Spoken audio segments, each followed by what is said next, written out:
రాకాలోకంకి స్వాగతం. ఈ కంటెంట్ మీకు నచ్చినట్టయితే లైక్ చేయండి, మీ బంధుమిత్రులకి షేర్ చేయండి. ఇప్పటివరకు సబ్స్క్రైబ్ చేసుకోకపోతే సబ్స్క్రైబ్ బటన్ని నొక్కండి. అదేవిధంగా బెల్ ఐకాన్ని కూడా తప్పనిసరిగా నొక్కటం మర్చిపోకండి.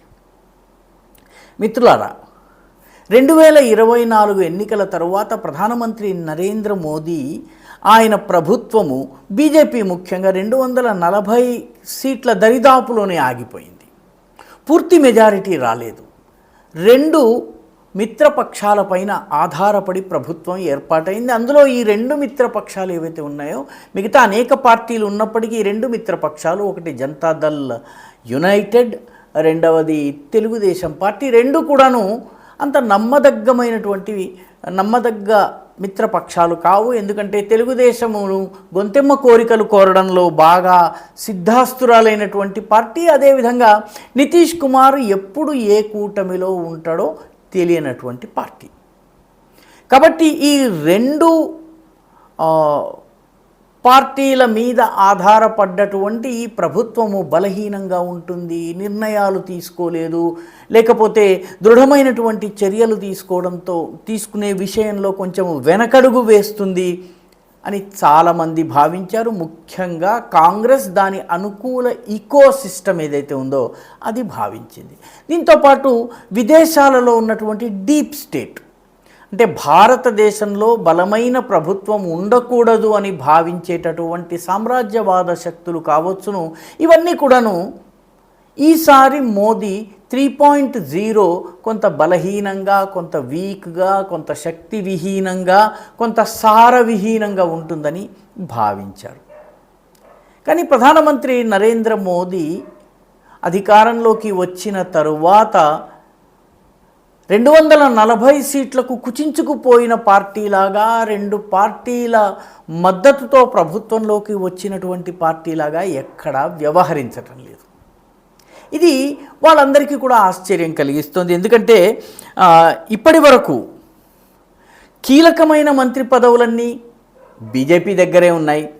గతంలో ఎవరెవరైతే కీలక మంత్రిత్వ శాఖలను, హోంశాఖ కావచ్చు, రక్షణ శాఖ కావచ్చు, surface transport and infrastructure development కావచ్చు, డిఫెన్స్ కావచ్చు, ఇటు విదేశ వ్యవహారాల శాఖ కావచ్చు, కామర్స్ కావచ్చు, ఫైనాన్స్ కావచ్చు, ఇటువంటి కీలక మంత్రిత్వ శాఖలన్నీ బీజేపీ దగ్గరే ఉన్నాయి.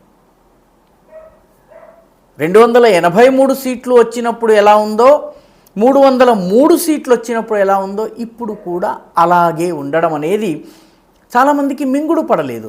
మంత్రివర్గ కూర్పులో కూడాను పూర్తి స్వేచ్ఛను, స్వాతంత్రాన్ని మోదీ ప్రదర్శించడం కూడా చాలామందికి మింగుడు పట్టం లేదు. ముఖ్యంగా ఒక బలహీనమైన మోదీతో నెగోషియేట్ చేయాలని ఆలోచించినటువంటి విదేశీ శక్తులకు ఇది మింగుడు పట్టం లేదు.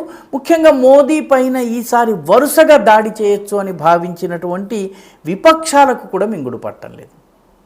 ఎందుకంటే పార్లమెంట్లో, లోక్సభలో, రాజ్యసభలో విపక్షాలు భయంకరమైనటువంటి దాడి చేసేటటువంటి ప్రయత్నం చేసినా, సభను డిస్రప్ట్ చేసే ప్రయత్నం చేసినా కూడాను మోదీ చాలా సమర్థవంతంగా వాటిని తిప్పికొట్టగలిగారు. రాహుల్ గాంధీ చేసినటువంటి గంటన్నర ప్రసంగాన్ని బాలక్ బుద్ధి అనేటటువంటి ఒక్క మాటతో తేల్చేయగలిగారు. అంతేకాకుండా స్పీకర్ని కూడా, తన అభ్యర్థినే, డిప్యూటీ స్పీకర్ని కూడాను ఎన్డీఏ కూటమికి చెందిన వ్యక్తినే ఎంపిక చేసుకునేటటువంటి పరిస్థితిని తెచ్చుకున్నారు.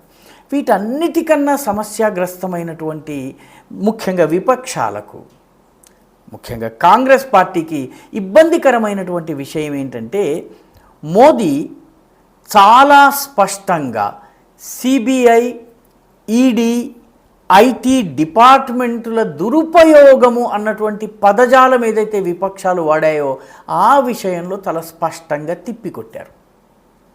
గతంలో కాంగ్రెస్ ప్రభుత్వంలో వీటిని ఎలా ఉపయోగించుకున్నారో దాని ఉదాహరణ ఇచ్చారు. తప్పనిసరైన పరిస్థితుల్లో కేసుల భయానికి లొంగి మేము కాంగ్రెస్ ప్రభుత్వానికి మద్దతు ఇచ్చామని ములాయం సింగ్ యాదవ్ చెప్పినటువంటి మాటలను ఆయన కోట్ చేశారు. దీన్ని కాదనగలిగే పరిస్థితి ఎవరికీ లేదు. అదేవిధంగా న్యాయస్థానం కూడాను సిబిఐ ఒక పంజరంలో చిలుకలాగా ఉంది అని చెప్పి న్యాయస్థానాలు చెప్పినటువంటి విషయాన్ని కూడా ఆయన ఈ సందర్భంగా ఉటంకించారు.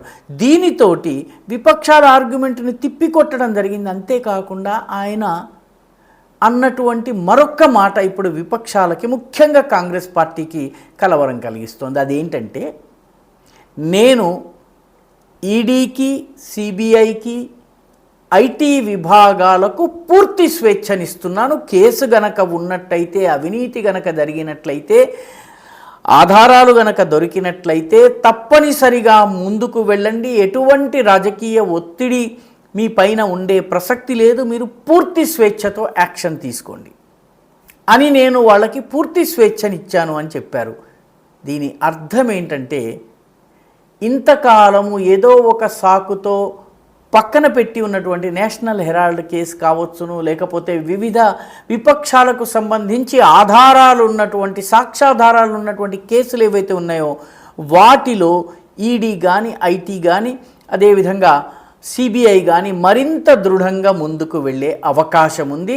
దీని అర్థం ఏంటంటే, ముందు ఢిల్లీ నుంచి మొదలుపెట్టి కాంగ్రెస్ పార్టీ దాకా వీళ్ళందరిపైన ఇప్పటి వరకు ఉన్నటువంటి కేసులు ముందుకు వెళ్ళే అవకాశం ఉంది.